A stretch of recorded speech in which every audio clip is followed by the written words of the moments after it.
good. And I'm thinking particularly of the area of renewable energy. So many corporations are trying to get with the ESG program by making all sorts of announcements about carbon neutrality, about the use of renewable power, we're entirely solar and wind powered for our data centers, etc., etc.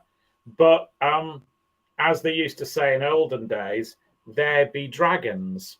And why that is that many of these claims, if you like, have gone beyond simply saying we are carbon neutral, and they're almost adding an and to it as well. We are kinder to the planet. We're doing our best for the planet.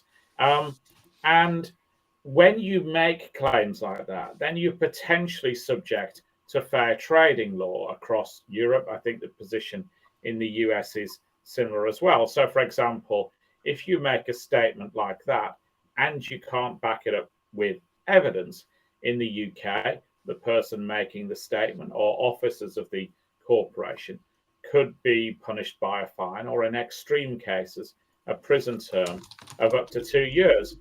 So why might these claims be false? Well, firstly, solar panels. Then a study by Sheffield Hallam University has shown that there's a real propensity of solar panels that you procure to have involved Uyghur forced labor in China. That's partly for the raw materials that make up the panels, and many panels are also are also manufactured in Xinjiang, where reports of Uyghur forced labor are prominent. And as an example, in Zhuar, the Xinjiang Uyghur Autonomous Region, 65% of solar modules rely on one primary material, solar grade polysilicon, and polysilicon manufacturers in Zhuar account for about 45% of the world's solar grade polysilicon supply. At least one major silicon producer has participated in what are called labor transfer programs in China, what other people might call forced labor. And all four of Zhuar's polysilicon manufacturers have reportedly incorporated raw material from an organization that, again, has forced people off farms in rural China, allegedly, into hammering silicon into small particles to make up the solar panels. So you might say, well, I'll forget solar then, because there are many issues with solar panels. I'll go to wind instead. But in January 2018, ActionAid published a study of human rights abuse in the wind turbine supply market. They particularly focused on the market in the Netherlands, obviously a big user of wind turbine. And they said that many of the materials used in wind turbines were mined in low and middle income countries in Asia, Africa, and Latin America. And they said that issues with wind turbines could include armed conflict, corruption, tax evasion, forced labor, displacement, destruction of ecosystems, and depletion or pollution of water supplies. They also thought that children, women, and members of the indigenous populations were likely to be being exploited to produce wind turbines. And they said that there had been land grab for wind farm projects in Kenya, Taiwan, Morocco, and Mexico. And again, there are the same or similar allegations about forced Uyghur labor. In June 2021, for example, Apple was criticized for allegedly involving companies associated with forced labor in Zhuar in its move to carbon neutrality. So what about batteries? There are similar issues with batteries as well. In this case, the main concern is child labour in Congolese cobalt mines. Biofuels, well, again, there have been big issues over palm oil and sugar cane, which has led to deforestation. There have been issues of migrant labour in India, Malaysia, and Indonesia, and allegations of modern slavery there. There's also been a UK Serious Fraud Office investigation into allegations of fraud and money laundering in the biofuels market. So, in short, I think there are no easy answers, particularly when the legal setup is that if you are making claims, we are the best at ESG, we're kinder to the planet, you're going to have to back those up with evidence. And the preponderance of evidence seems to be that a lot of these alternative sources of fuel are not without their challenges. So, fortunately, it's not a situation where I have answers, but it is a situation where I think it's right that we highlight the risk. We shouldn't necessarily assume that green is good. Jonathan, what has been the regulator's response to these issues, if any, in the EU and UK? I think the biggest response from those that I've seen has come from the UK Parliament. The UK Parliament has had a specific inquiry into supply chains that touch on joie, and there have been proposals for new legislation. Obviously, the US has beefed up its border controls, and it can be very difficult for people to import certain types of goods into America, again, because of this reverse burden of proof. The goods, consignments can be held at port, and you've got to prove that there's no joie labour or forced labour in the chain that went to the production of those goods. We proposed new legislation right across the EU. There's a proposed toughening of the UK Modern Slavery Act. So there are many legislative things happening in this space. And obviously, it is not going to be a good ESG program if one of the first acts of the ESG program is the corporation being prosecuted for any of these abuses that are involved in alternative fuel sources. Jonathan, is at least a response by a corporation what I've heard you characterize as double due diligence, which is looking once and then looking twice? Yeah, I think that's exactly right. I think you have to try and look throughout the whole manufacturing chain as well. It's not good enough to say, I'm a US corporation and the panels are being assembled in Omaha, so I'm good to go. You've got to look at the raw materials as well. You have got to look at that complete due diligence on who is selling me the kit and where is that kit coming from. And it is a challenge for most corporations. I know that some suppliers are alive to this issue and are trying to make themselves stand out from the pack by saying, we can give you more reassurances about our supply chain too. Matt Kelly, you have looked at the ESG issue from a variety of angles, but you've been looking at it and writing about it from the SEC angle in terms of now what the SEC has proposed regarding climate risk disclosure rules. Could you tell us what those proposed rules are and what you see going forward? Sure. So yes, at long last, we finally have a rule proposal, not an actual rule, but a proposed rule from the SEC to require climate change risk disclosures.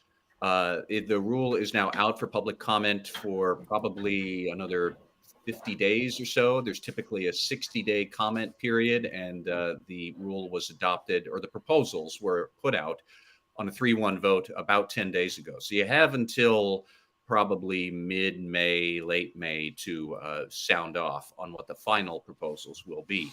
couple of different categories of risk and data that companies would need to make under this proposal. So, for example, you would need to disclose the impact of climate-related events and any transition activities to a net zero future your company might be planning to make. You'd have to disclose those as line items in the financial statements if you had actual weather climate-related losses, like we lost 10% of our physical assets due to a hurricane in the south, or we lost 20% of our revenue generating opportunities because wildfires burned all our employees out of the home, or something to that effect. But can you tie specific financial losses to specific climate risk events? If so, put them in the 10K or the 10Q. On the annual report, you would need to make some qualitative disclosures around how does the company govern climate-related risks and what are the relevant risk management processes? Is there a committee on the board that thinks about climate risk? If so, what committee is that? And does it have any climate-related expertise? You do not need to, under the SCC proposal, you don't need to have a climate risk committee on the board. You don't need to have a climate risk expert on the board. But if you do, you have to talk about that. One thing that is also very interesting, I thought, is that if the company has a goal to transit to a net zero future, you don't need to have that transition plan. But if you do have that transition plan, you need to talk about that in the 10K. So what is that goal? How are you going to meet those targets? What's the plan? And what supporting data could you disclose year after year to show how well you're getting toward that goal? So again, you wouldn't necessarily need to have a transition plan, but kind of building on what Jonathan's remarks were there, if you are telling investors and the public, look at us, we're going to be net zero by 2035, you're going to have to back that up with real data. So I think that might give some companies pause. And then the big one, the last one, is that you would need to disclose greenhouse gas emissions. Various companies would need to disclose various types. So let me just make sure that I have it all straight here. I have a little cheat sheet on my screen. All companies would need to file or report their Scope 1 emissions.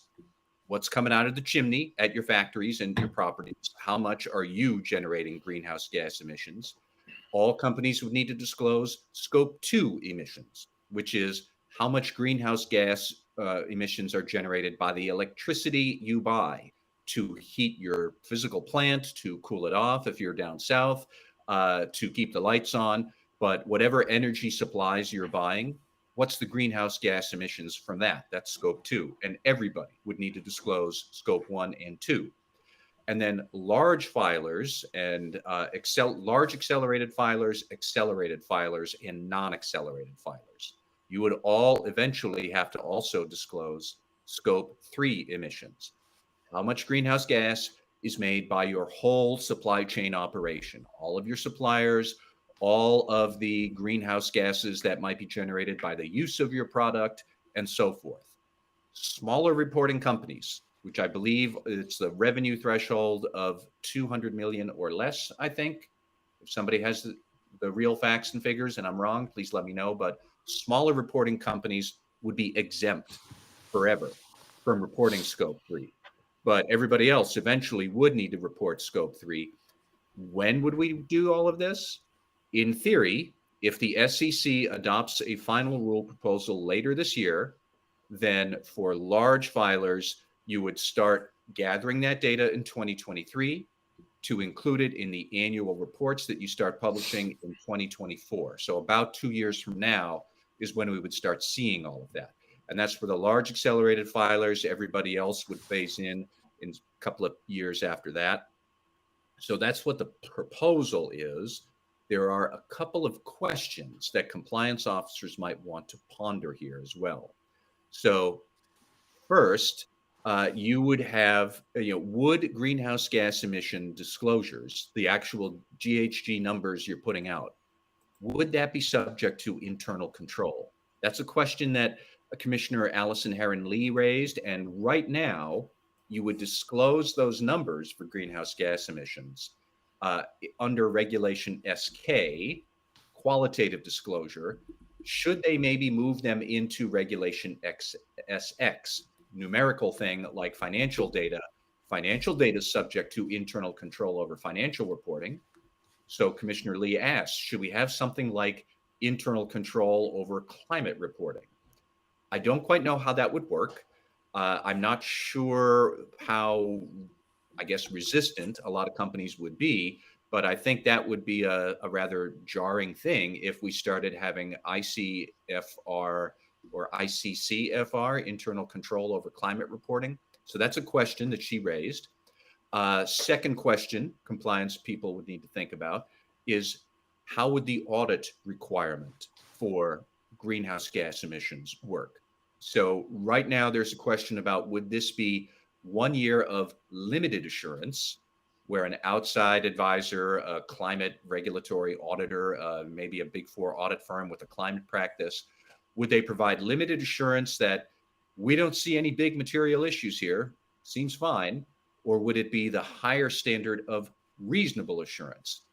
The auditor believes that all these disclosures are correct in all material aspects. That's the standard for financial data. Should we have that higher standard of assurance for climate data? Again, not quite sure where that might land, but what will be audited? I think that's going to be and to what standard? That's going to be a big issue people will think about. And then lastly, my other concern is how would these climate disclosures you're making in the 10K, in the 10Q, how would that square with what you are putting out in those very nice, flowery corporate sustainability reports that a lot of companies have put out for years because you don't have to, and because nobody audits that stuff and there's no liability attached if you're saying something incorrect. You know, the SEC does not require sustainability reports yet. But if you have a nice transition plan and you're making all sorts of promises in the sustainability report, would you then have to make sure that that is all accurate and consistent with the 10K and the 10Q and the data you're putting in there? What's interesting to me is that we have already seen SEC staff start to send comment letters to companies. They've done that this year already. Well, you know, you were saying this sort of thing in your sustainability report. So how does that compare to the risks that you've been discussing in your 10K or your 10Q? Clearly, the staff is already thinking about, they want consistency across all those reports. And I wouldn't be surprised now to see that codified in some sort of SEC final rule about ESG disclosures. So that's what we have going on at the SEC. I see Karen Woody. Karen, I knew you were going to bail me out. She corrects me that a smaller reporting company is that which with less than 250 million in public float. So those companies exempt from scope 3, everything else, everybody's going to be subject to, but that's what's going on. It's a big proposal, 510 pages. I don't recall seeing a rule proposal bigger than that ever from the SEC. This is a big, big, big plan. Yeah. Karen, did you have a question or comment for Matt? Yeah, my question was about this sort of difference in terms of whether or not you come out and say you have bigger plans for either something like net zero, and how that almost exposes a company to additional requirements. So does it incentivize companies to be quiet and to not say we're net zero or anything like that, because they now then have to follow up on that? Or what's your thought about maybe just saying less? Okay, well, you know, the cynic in me says that if we push through with this final proposal, then I kind of wonder if these sustainability reports might go the way of the dodo bird. And then a company probably would be wiser just to say, we already disclose all of our transition plans in the 10K and the 10Q. If you want information on that, here's our investor relations site, knock yourselves out, and stop there. You know, there's no such thing as a corporate financial report, you know, that talks about all the money that you're making. It's what's in the 10K and the 10Q, and that's it. But once the SEC starts treating these climate disclosures as something relevant to investors, I would think that a lot of companies would take a defensive posture here and just say, all we are going to do then is put it in the 10K and the Q. That's what the rules say. And if we say more, then to Karen's point, yeah, there could be some liability. So let's not, and let the 10K and Q and the disclosures there speak for themselves. Matt, I'm going to tee up a question for you, and it may kind of bleed into some of Karen's remarks. But we recently had, or over the years, we've had judges opine on comments companies made in their code of conduct or other ethics and compliance statements that courts have generally said are aspirational and not actionable from a securities law perspective. We've recently seen some courts begin to say that perhaps these commitments under an ESG formula, sustainability report, or other within the 10K are actionable if a company doesn't meet them or even have a process in place to meet them. Could that be because these ESG or sustainability initiatives are viewed as material, as opposed to apparently a compliance and ethics program is not material, but more aspirational? And like I said, I realize that might lead into what Karen's remarks are, but from your perspective, any thoughts on that? I think that is an excellent question that I look forward to the fact pattern that leads to a court case where we're going to be able to discuss this in more detail. But I would say the only other point that I've wondered about with transition plans and all these promises of net zero, the other regulator that you would have to watch out for is the Federal Trade Commission. And they could hit you with a false advertising concern if you were talking about how you're so great, you're so green, and in fact, you are not making any substantive moves to that, or really you're not as green as what you're advertising. And I don't even necessarily mean great big, advertising campaigns, but more what you're talking about and how you are a good green corporate citizen. The Federal Trade Commission has gone on kicks before where they've cracked down on that. I hate to say it, but it's not easy being green, but they want to make sure it's not easy just to say that you're being green. So there's that you'll have to think about as well. But once we start treating all of these promises as material and there's liability attached, yeah, you're going to have to really think about what you want to say in what circumstances if you're a corporation. Karen Woody, our inside baseball expert, in this case, inside the SEC. I know you've been thinking about a lot of things around these issues, but I wanted to start off by asking you about the process for the proposed rules, how we come up with proposed rules, and then what does the proposed rules mean, moving to final rules.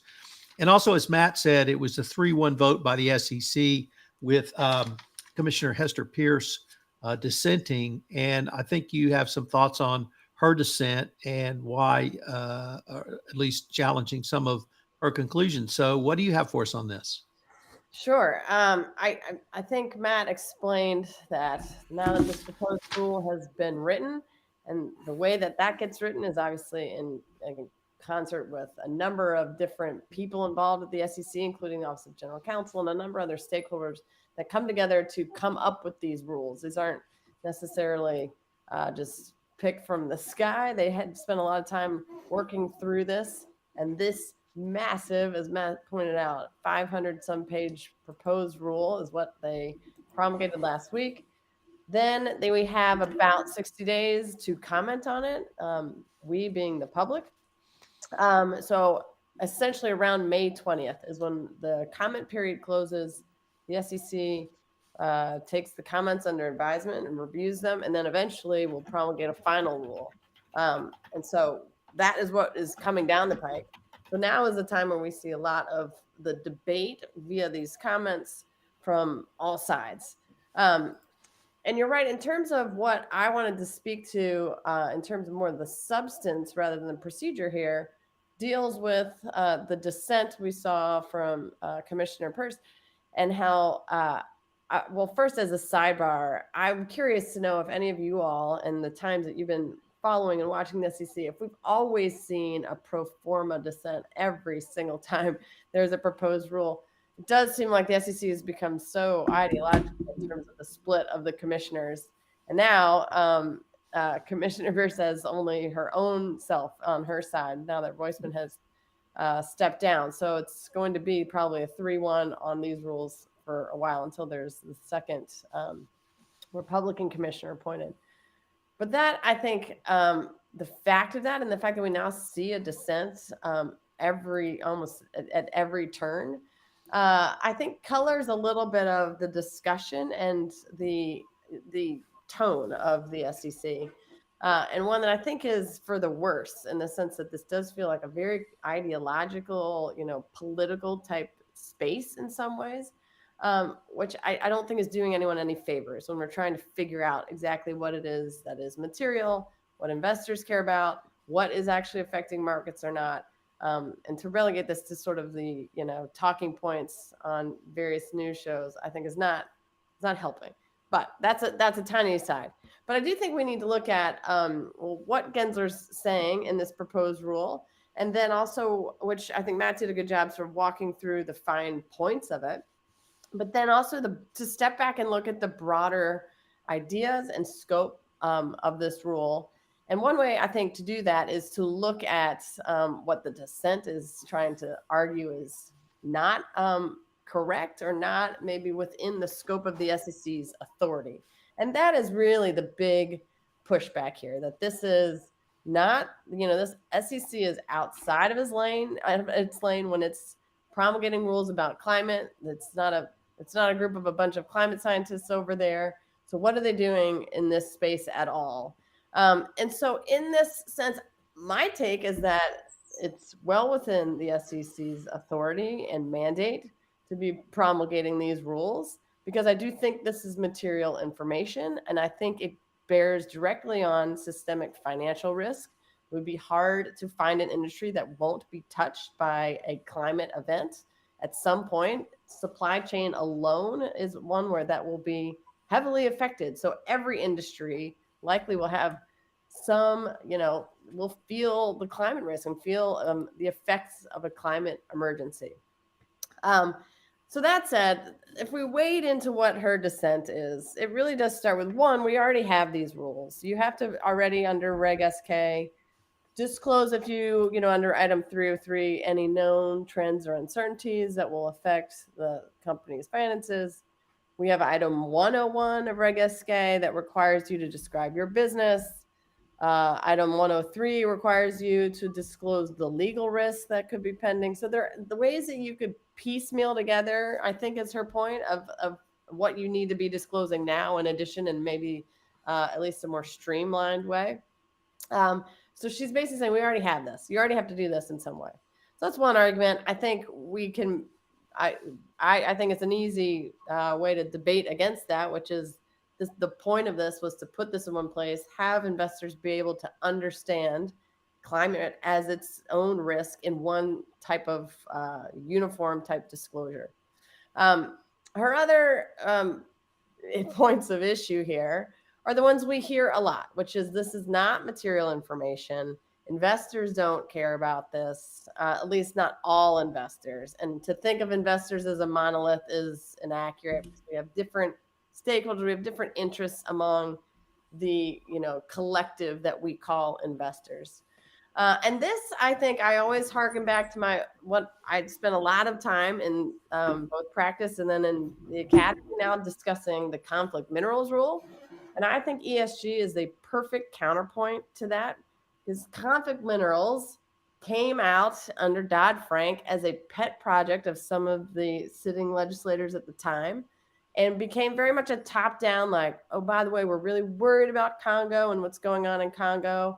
So we're going to make every company disclose if they have any product that contains one of these minerals that is derived from Congo. But at the time, at least my argument was like, no one has heard about this. No investors are caring about this. This is not the kind of thing that should be automatically pushed into the securities laws. And I think that actually, thankfully, is no longer the case. People now know what conflict minerals are. I mean, we learned a little bit about them even just from Jonathan's statements earlier. But the ESG is the opposite. It is bottom up. This isn't Congress coming down and saying, we want you to do this. This is, I think, I would argue, an investor-led movement. And again, query which investors we're talking about. but it is coming from the big four. They're the institutional investors. People want to know, retail investors want to know about how green companies are or not. And so I think materiality is met by the fact of where this has come from. This has been a drumbeat from people investing in companies and want to know this.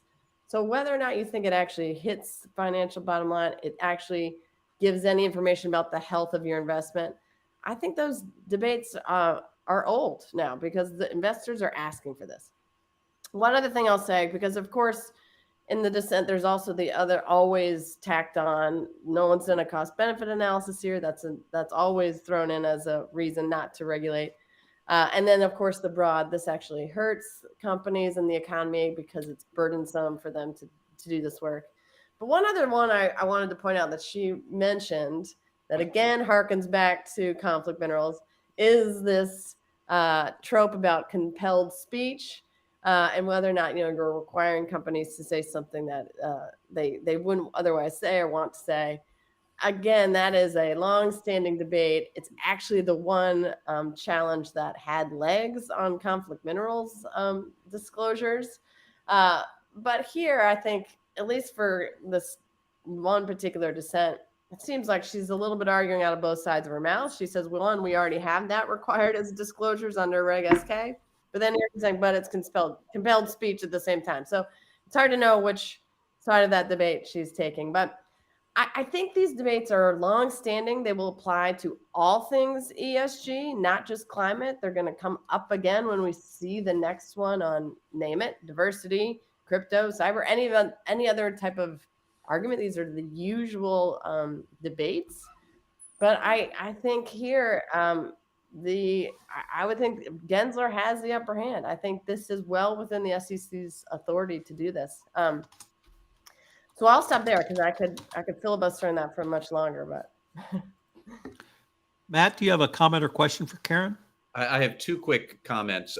First, I agree with just about everything that Karen said, but one other point that Commissioner Gensler was talking about, the reason why he wants to push ahead with this is so that we have consistency in what companies are actually disclosing. And imagine a world where everybody had to disclose financial data, but you could make up your own accounting standards along the way. That's not tenable. And right now, everybody and their uncle says that they are an ESG ratings provider, and you can calculate things in all sorts of ways, and it's a big mess. And Commissioner Gensler is not wrong to say that consistency is helpful for investors, and that's what he wants to try to do. But actually, I was more wanting to talk about Karen's points on dissents with SCC commissioners. I absolutely agree that we are seeing more and more dissents from commissioners who are on the minority side, and that is not a new thing. I can remember during the Trump administration, it was the Democratic commissioners who were dissenting over proposed changes to SCC whistleblower rules. But what strikes me is that these days, these dissents, really, they read like a Cliff Notes version of a plaintiff's motion to dismiss when this gets hauled into federal court, which it will. Mm-hmm. That is a sad fact of life here, is that whatever the SCC adopts, somebody somewhere will be unhappy with it, and they are going to haul this rule into court. And increasingly, we see these SCC commissioners on the minority side basically just telling their compatriots in the plaintiff world, this is how I recommend that you file a lawsuit. And you'll see all of this language like we are exceeding of statutory authority and various other key phrases and code words that plaintiff lawyers are going to be able to read, and they know what it's about. So as much as we're all talking about this SCC disclosure rule, let's remember that once it's adopted, the next logical step is that some conservative group somewhere will bring it into federal court immediately. What happens after that? I don't know. I wouldn't be surprised if it goes to the Supreme Court. Given this court, I wouldn't be surprised if they rule investors have no rights at all, which I think is what most of them would like to say if they had their druthers. But that's another dimension that we cannot ignore here. And Karen, I actually wanted to pick up from that point. Could you walk us through the procedure for a challenge to an SEC rule once it becomes final? Oh, yeah. Well, first, you need to call Gene Scalia, since he made an entire career out of marching through every segment of Dodd-Frank and challenging it. Really, I mean, and it depends where the challenge would come from, but oftentimes you see the challenge even just to the commission, so even within the SEC, at which point when you finally litigate through there, you get bumped out to the DC Circuit. That's at least how the conflict minerals rule I think, wound its way up to eventually hit the DC Circuit.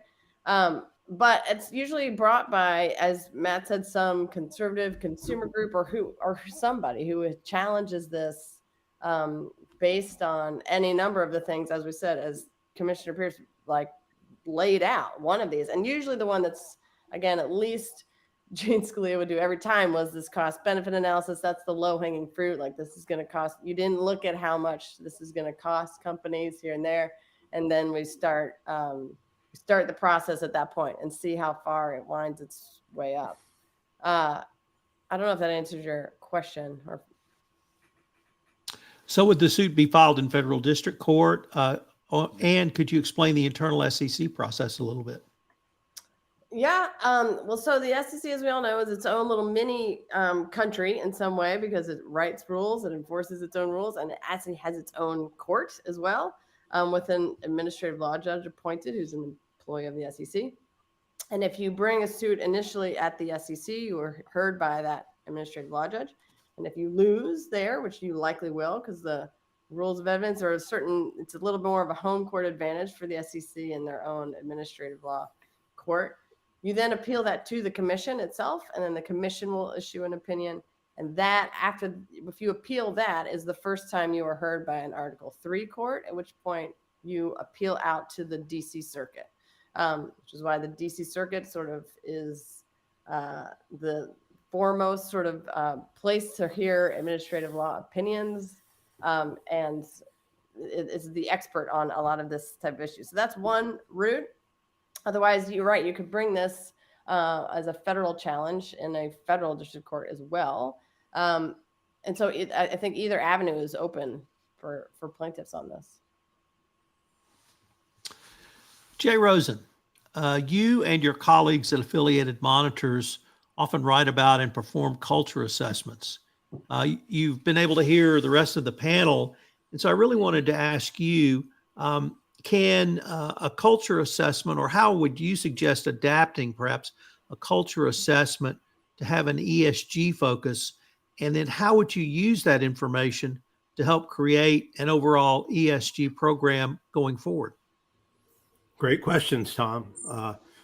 As we've spoken about this morning, ESG, environmental, social, and governance considerations are taking center stage and are now critical for sustainable success.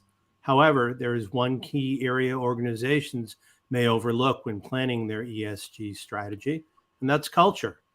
As my Affiliated Monitors colleague, Eric Feldman, often says, ethical culture is the foundational internal control without which all other controls are bound to fail.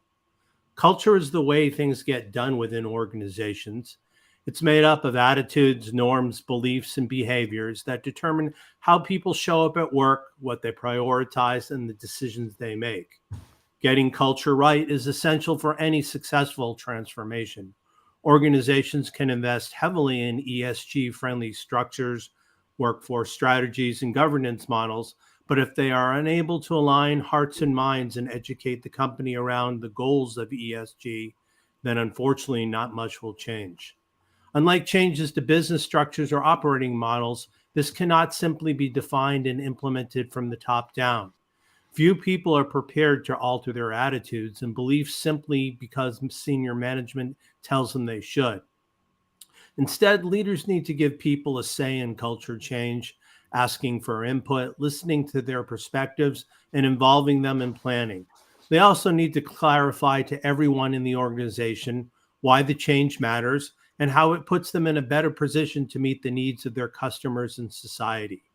Weaving ESG considerations into your business so they become a fundamental part of your company culture can be a key driver for sustainable success and even lead to a competitive advantage.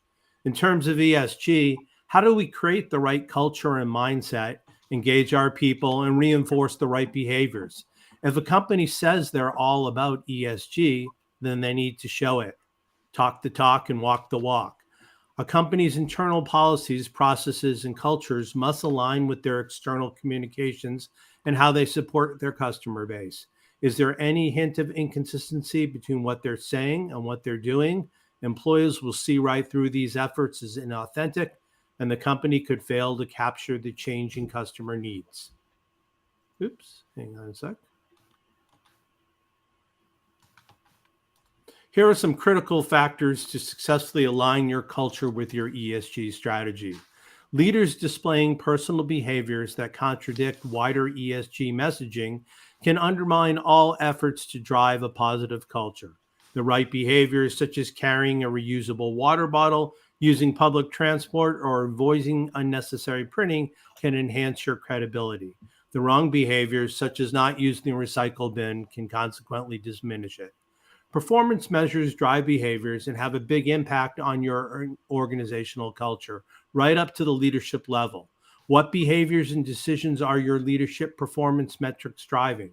Are your measures creating a short-term pressure to perform that stifles innovation and creativity? Your performance measures should encourage employees at every level to be continuously listening to customers and understanding what's important to them. Recognize your leadership team for demonstrating the right behaviors. For example, if you want to drive culture where people can speak up, what happens in practice when people actually do speak up? If your goal is long-term growth, people must be rewarded for making decisions that will pay off in the long term. Any sustainable change starts with a culture and mindset shift. Organizations with staff who are enthusiastic about ESG issues can then leverage this for innovation.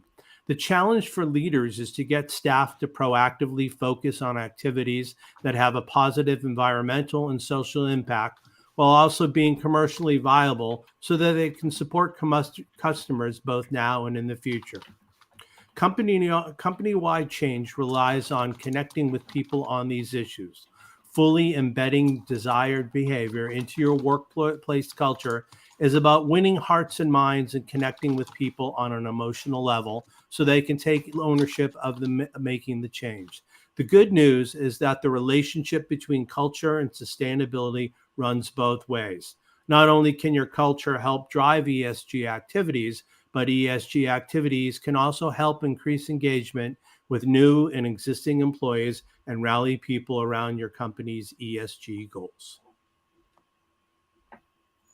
Jay, in the assessment component, well, actually, it was some of your ideas, particularly the senior leadership or the executive level. You talked about basically talking the talk in some very straightforward small steps. I mean, I think you even said drink water out of a reusable bottle. Don't print too much paper. Use your electronic storage capabilities. Are those things that people really notice in a corporation? If a CEO has his own water bottle and takes it to a meeting, is it really something that straightforward? You'd just be surprised about the little clues that you pick up when we go in and we start doing a baseline assessment for our clients. One of the things that we recognize when we get people together of the same level and they're not underneath their boss and they can freely speak about what really excites them about the company and what also really ticks them off, those are the little things that always come up. And then when you've got a little thing like that, then somebody chimes in and says, that's how it happens on the 5th floor too, or that's the problem we have with the Xerox machine or the water cooler, even though we're not going into work. But those are those little things that really can be so demonstrative and can really, you pull that one little thread out of the sweater and before you know it, you're holding a ball of yarn because the sweater's falling apart. So those are the things that we see. And those are the things that I think people who are looking to implement change should really look for in their organization and model that behavior, because ESG is not just about these rules that we're saying. And, it's really about, is the company going to be compliant and are they going to create this competitive advantage that's going to help investors, and why investors would want to park their money in this company. Jonathan Armstrong, do you have a comment or question for Jay? Yeah, I've got a question really, Jay, and I was just wondering, is it? I mean, my guess is it's much more challenging for multinational corporations. I've seen one client, for example, where US facilities wanted to drive some ESG initiatives that those in Europe didn't. I can think of one over the recycling of cans, where US colleagues felt very strongly about it. They tried to implement it, a cross-corporation policy, in a really clumsy way, and ended up being threatened with injunction proceedings by the German Works Council. So how do you get hearts and minds across multinationals, across all of their operations, where people think differently about different things outside the US mothership? Yeah, I think that's a great question, Jonathan. And it becomes really difficult to satisfy those people in other countries and to be sensitive to their needs. And most people here on this group know that before I was Mr. Monitor, I was Mr. Translations. And one of the things I really used to stress was, when you were going in and you were going to have a code of conduct that says you should not bribe people, the question that really excited me and got me more into the ethics and compliance part of the house is that I said, look, your employers are not going to comply with the FCPA because it's an American law. But if I'm talking to somebody in the UK, they're going to want to comply to the UK Bribery Act. And if we're talking to somebody in Brazil, they're going to want to comply with the Clean Companies Act. So you need to really get down to use what you lawyers would say, lex loci, or if I pronounce it wrong, but you need to get down to the nitty gritty in each locale that you're doing and give them the opportunity to opine on how they want to attach things. And it makes complete sense that what the US would want to do would unfortunately not necessarily jive with what the German Works Council sees. Jay, let me pick up on a point Karen raised, which was that ESG is a little bit different than conflicts minerals because it's a bottom-up approach. And she used the example of the investor class who are driving ESG. And that's certainly been one of my observations over the past 12 to 18 months. But it's also being driven by other stakeholders, specifically employees. And employees now want to work at corporations that aren't creating spyware to use by various governments, domestic or foreign, against us, but it's really evolved. And so is the culture assessment, can it be used to help gauge what employees want to see in terms of an ESG or sustainability type program within a corporation that then can be a part of such a program going forward? I think that's a great articulation, Tom. And, you know, what we see is in terms of just like you can't cram culture down from the top, you can't cram ESG down. So I think that when you're going and doing a cultural assessment like this is an opportunity for management to open up their ears and listen, and then to use those clues that you have onto where you can build consensus and help to have that workplace where, you know, people believe in what they're doing and they have an opportunity to choose companies who feel the same way they do about certain ESG issues. All right. We are now on to fan favorites, shout outs, and rants. We're recording this on April Fools, so I've challenged the gang to incorporate April Fools somehow into your shout out and rant, but it can just be part of your rant or shout out. So same order, Jonathan Armstrong, what do you have for us for a shout out and or rant? Well, I heard many of the April Fool's jokes across here in the UK.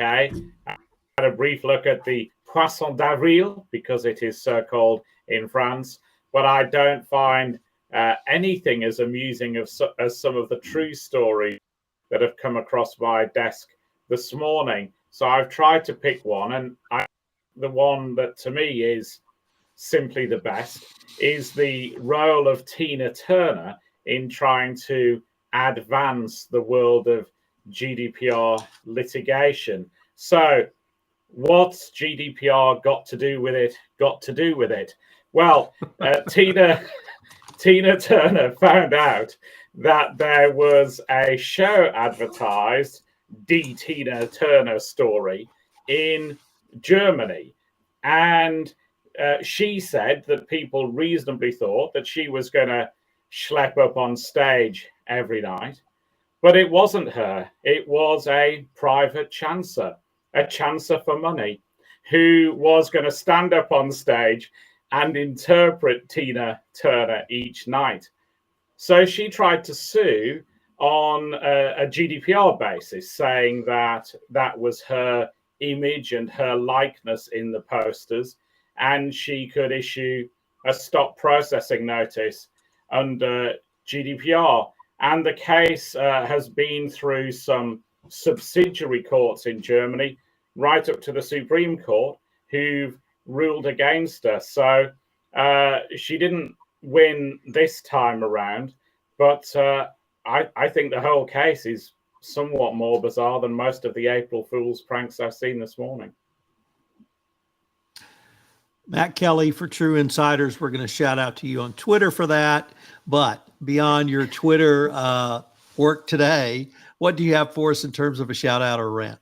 So I have a shout out, and I'm just going to play it a straight, normal shout out that I would give any time of year to the Golden Raspberry Foundation. This is that group that puts out the Razzies every year, and that is to call out the worst movie performances over the past year. They come out right around the Oscars as well. I am shouting out to how they have handled this sad news about Bruce Willis having to retire from acting because he has come down with aphasia, where he can no longer communicate very well or understand communicated words. So before that news about Bruce Willis came out, the Golden Raspberry Foundation had created a special category of performances by Bruce Willis in Bruce Willis movies, because they realized in 2021, Bruce Willis had 8 movies come out in 2021 in that year alone. And normally they would have worst actor in any film, and they decided that because of his prodigious output last year, he deserved his own worst performance by Bruce Willis in a film. And I guess that they thought the competition was fierce, but they announced the winner. I don't remember exactly which Bruce Willis movie won. And then several weeks later now comes out this news that Bruce Willis does have aphasia. That's not funny.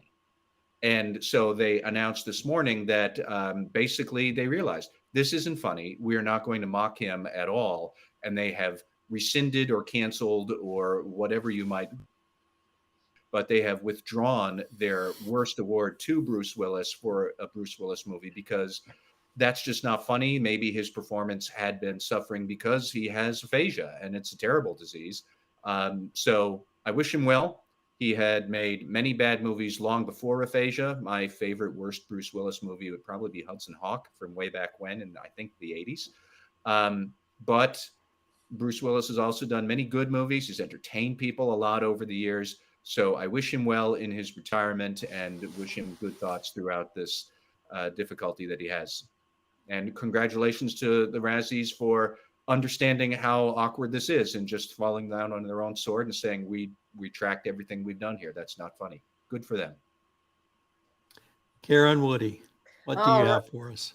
I have also a bit of a straight shout out, though it involves a little bit of magic, which I guess could be maybe a stepsister to an April Fool's joke. But the reason I missed the last recording is because I found myself in a bit of a crowd at Harry Potter World. So my shout out is to the unbelievable roller coasters that are different from my childhood for sure.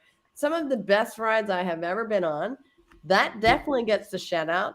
The Hagrid's motorbike ride, which There is no fast pass for, so you are just going to be in it to win it for hours on end, winding your way through a makeshift, I don't know, Hogwarts castle.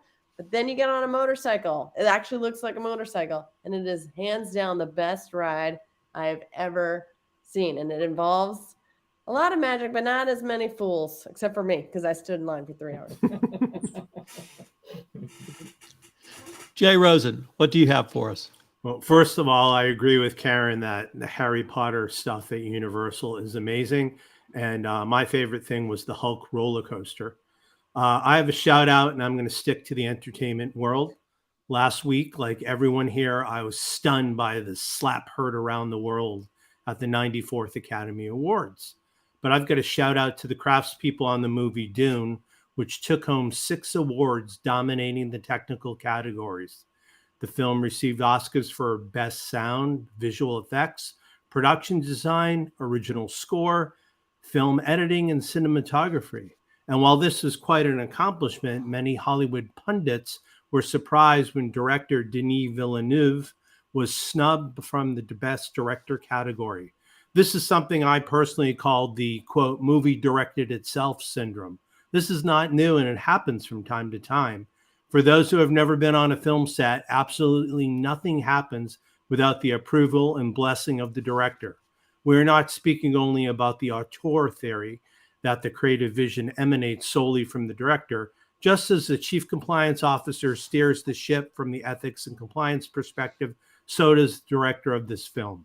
While the crew of Dune should be excited with their achievements, let's also send kudos to the captain of their ship, director Denis Villeneuve.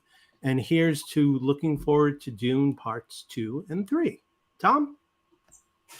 So I am also going to incorporate parts of the slap heard around the world in my rant. And my rant is going to incorporate a rather sick joke. So perhaps there's also a tangential relationship to April Fools. But my rant goes to the motion picture, the Academy of Motion Pictures and Sciences, for their abject failure to do anything around Will Smith after he slapped Chris Rock. The day after the event happened, or the incident happened, the Academy said, well, we asked him to leave, but he said no. Well, guess what, guys? It's your show. You can make him leave. Well, then it turned out, in reporting according to Vanity Fair, maybe they really didn't ask him to leave. I guarantee you, if that had been a concessionaire outside who had slapped somebody, they would have been thrown out physically. Now, the Academy is very concerned about this, and they're investigating, and they're going to have a hearing to consider potential discipline against Will Smith. And they're going to invite Mr. Smith to come down and give his side of the story. Well, we all know his side of the story because we all saw it either live, as Jay did when he watched the Oscars, or the rest of us when all of the international feeds saw Will Smith cuss out Chris Rock from his seat. Now, this is a PG podcast, so we won't quote that language. But my question to the Academy is, what are you going to do to Will Smith? Flip him the middle finger and say strong letter to follow. Workplace violence there's no place for workplace violence. And the Academy has allowed this to happen and hasn't done anything. So I hope that the Academy of Motion Pictures and Sciences is a little bit more strident than the NCAA and actually does something to Will Smith, because it set a terrible example, and they are setting a terrible example by their inaction. So, ladies and gentlemen, this has been a great April Fool's edition. I look forward to all us getting together again. And